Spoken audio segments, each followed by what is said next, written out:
High viewers, Chanakya శబదం ఇది జనరల్గా చరిత్ర తెలిసినట్టు వారికి సంబంధించి చాణక్యుడు అనే వ్యక్తి ఎవరు, అతను ఎవరి దగ్గర శబదం చేశాడు అండ్ చివరికి ఆ శబదం ఎలా నెరవేర్చుకున్నాడు ఏంటి, లైక్ ఇదంతా ఒక ఐడియా ఉంటుంది.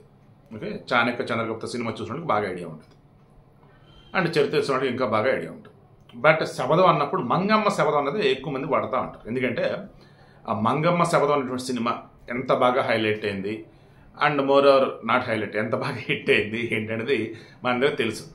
అందులో జమున వాళ్ళ ఫ్యామిలీ వాళ్ళతో మాట్లాడి ఒక సొరంగాన్ని ఏర్పాటు చేసి అసలు ఏ రేంజ్లో ఒక ఆట ఆడిచ్చింది పెద్ద ఎన్టీఆర్ని తన కొడుకు చిన్న ఎన్టీఆర్తో కలిసి అన్నది ఆ సినిమా చూసినప్పుడు అందరికీ అర్థమైంది. అసలు ఒక శబదం ఇంత స్ట్రాంగ్గా ఉంటుందా, ఒక శబదం వెనుక ఆ మనిషికి ఉండేటువంటి ఆ పగ, కసి, కోపం ఎలా ఉంటాయి ఏంటనేది ఆ సినిమాలో అర్థమైంది. అందుకే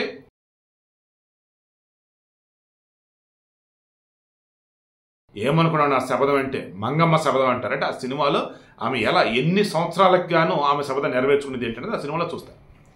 ఇప్పుడు మంగమ్మ శబదం కన్నా పవర్ఫుల్ ఈ షర్మిలమ్మ శబదం అని చెప్పేసి అంతా ఏపీలో వాళ్ళు అనుకుంటున్నారు. ఆఫ్కోర్స్ తెలంగాణలో ఉన్నటువంటి వైఎస్ఆర్ అభిమానులు అనుకుంటూ ఉన్నారు, నార్మల్ కూడా అనుకుంటున్నారు. కారణం ఏంటి? ఏ జగన్మోహన్ రెడ్డి కోసం అయితే ఆమె పాదయాత్ర చేసిందో, ఏ జగన్మోహన్ రెడ్డి జైల్లో ఉంటే వైఎస్ఆర్సీపీ అనే ఒక పార్టీని చిన్న మొక్కగా ఉన్నప్పుడు దానిని ఏకంగా ఈరోజు మానులాగా చేయడానికి ఆమె ఆ రోజు తోడ్పడిందో, అవన్నీ కూడా జనాలు మర్చిపోవాలా, బట్ గుర్తు చేయాలి. అదే ఇప్పుడు షర్మిల గుర్తు చేస్తూ ఉంది. ఏ రకంగా నన్ను వీళ్ళు అధికారంలోకి వచ్చేంత వరకు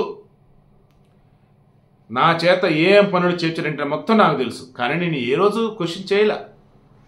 నా ఫ్యామిలీ ఉంది, నా బిడ్డలు ఉన్నారు, బట్ నేను వాళ్ళను కూడా ఎవరికి వాళ్ళ బాధ్యతలు చెప్పాలి వాళ్ళకి చెప్పి ఇక్కడ వీళ్ళు ఏం చెప్తా చేశారు. ఎందుకు? వైఎస్ రాజశేఖర రెడ్డి నా తండ్రి, ఆయనకి ఎంతో ఇష్టం నేనంటే. ప్రపంచంలో వైఎస్ రాజశేఖర రెడ్డి అందరికన్నా ఎక్కువ ఇష్టపడింది నన్నే. అటువంటి నేను వైఎస్ఆర్ రోల్ ప్లే చేద్దాం అనుకున్నాను. అంటే ఆ యొక్క వైఎస్ఆర్ గారి యొక్క పాత్ర ఏదైతే ఉంటుందో అది నేను తీసుకుందాం అనుకున్నా. అంటే ఎలా చెప్పాలి, కరెక్ట్గా చెప్పాలంటే వైఎస్ఆర్ ఉన్నప్పుడు ఏమైతే చేసేవారో అది నేను చేద్దాం అనుకున్నా. ఇది కరెక్ట్. ఓకే, సో అలా ఆమె జగన్మోహన్ రెడ్డికి సంబంధించి వైఎస్ రాజశేఖర రెడ్డి బ్రతికున్నట్టయితే ఆయనకి ఏ లోటు లేకుండా చూసుకోవటం ఒకటి, ఆయన అధికారంలోకి తీసుకురావటం ఒకటి, అండ్ ప్రజలకు సంబంధించేసి ప్రతిపక్షాలు ఏం చేస్తున్నారంటే మొత్తం ఎక్స్ప్లెయిన్ చేయడం ఒకటి, ఇవన్నీ చేయాలి కదా. నేను అదే చేశాను.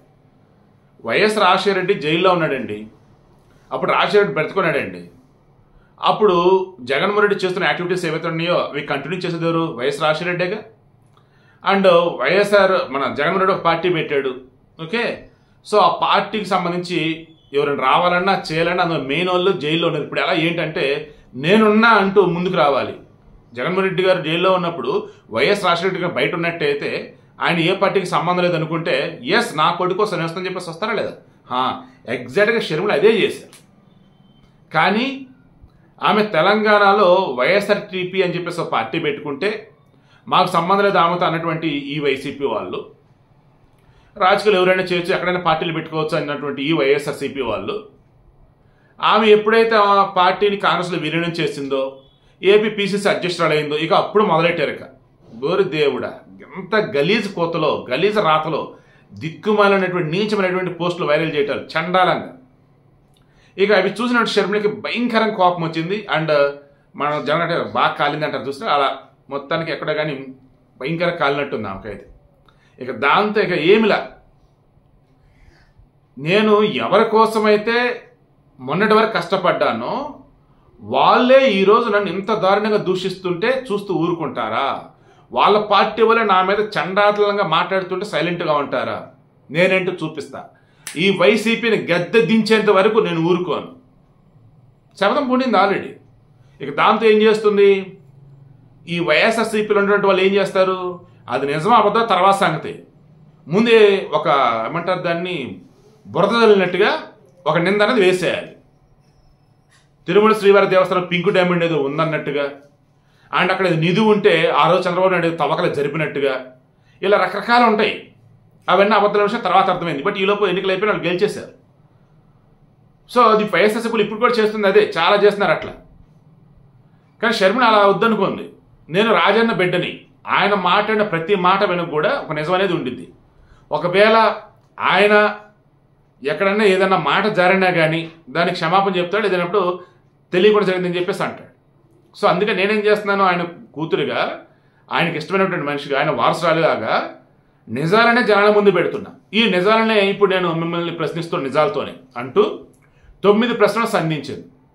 అవన్నీ కూడా ఏంటి, వైఎస్ రాజశేఖర రెడ్డి వారసుడు నేను చెప్పుకుని జగన్మోహన్ రెడ్డికి సంబంధించి, వైఎస్ఆర్ పరిపాలన ఇదిగోండి ఇదే అని చెప్పేసి చెప్తున్నటువంటి వైసీపీ నాయకులకు సంబంధించి.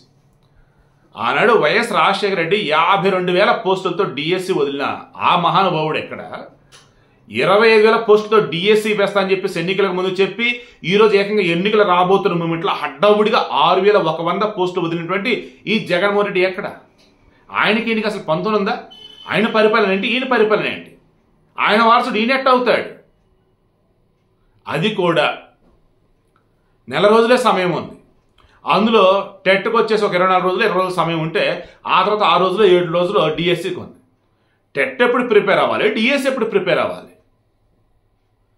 అంటే మానసికంగా విద్యార్థులని వేధించడం కాదా? వాళ్ళు ఎవరైనా సెన్సిటివ్ ఉన్నటువంటి వాళ్ళు ఆత్మహత్య ఉంటే బాధ్యత ఎవరు? వాళ్ళు ఉసురు పోసుకోవటం కాదా?